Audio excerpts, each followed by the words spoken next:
د میاګانو صاحبانو د جومات او مدرسه کې د دې قرآن مجید د ختمونو انعقاد شوی دی. د ماشومانو ته مفتي صاحب دي ته او ټولو میاګانو صاحبانو ته او استادانو ته زه مبارکي وایم. الله دې ورته مبارک کړي.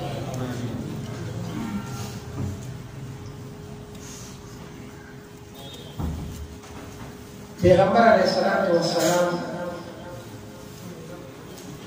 یو ځل د حضرت جبرائیل علیه الصلاة والسلام نه تپوس وکړ. وی جبرائیل امینه ستا عمر به څومره وي؟ جبرائیل امین ورته ویلي ما ته خو نور څه یاد دی، خو دومره خبره ما ته یاده ده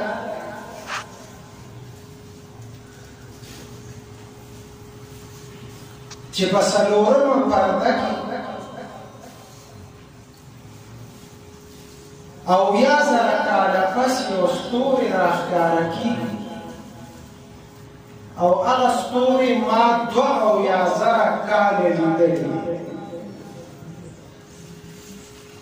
زما په خبره لږ ځان پوهېږي،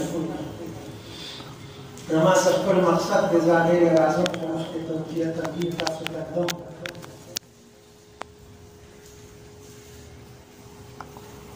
جبرائیل ستا عمر به څومره وي؟ حضرت جبرائیل ورته وایي په څلورمه پرده کې الله پاک په اویا سوو پردو کې پټ دی. په څلورمه پرده کې اویا زره کاله پس یو ستوری راخېږي او دغه ستوری ما 2,000 کاله لیدلی دي. اوس ټوله کوه چې زما عمر به څومره. پیغمبر علیه الصلاة والسلام ورته ډېره خواږه خبره وکړه. پیغمبر علیه الصلاة والسلام ورته وفرمایل جبرائیل امینه دا تا چې به کوم ستوري لیده دا ستوری زه وم. غرض دا دی چې ته خو کوم ته دومره لوی مودې خو ګورې زه ستا نه مشر یم. جبرائیل امین غټه فرشته ده،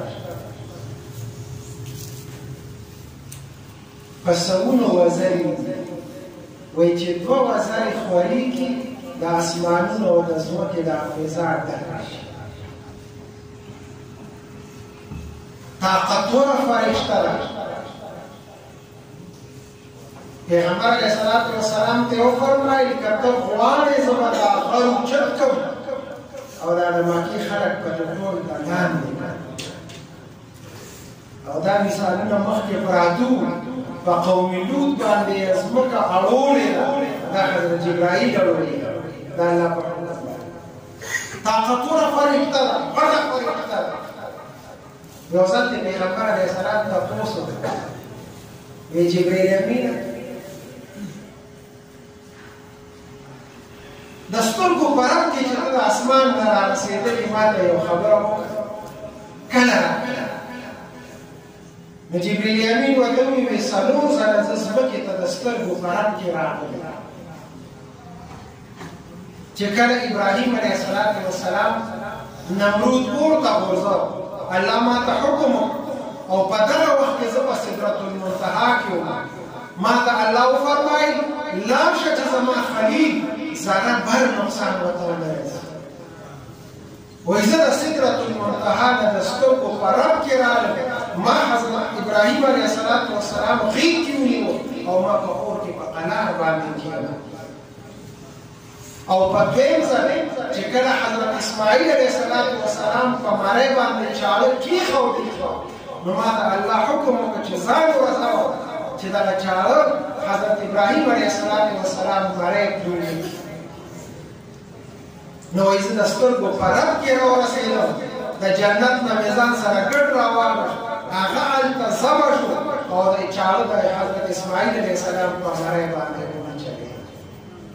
او په درېیم ځل چې کله یوسف علیه السلام وروڼو کوی ته وغورځاوه، نو چې هغه وغورځاو نو وایي ما ته الله حکم وکړ چې زر لاړ شه او یوسف علیه السلام په قناعت په کوی کې کېنوه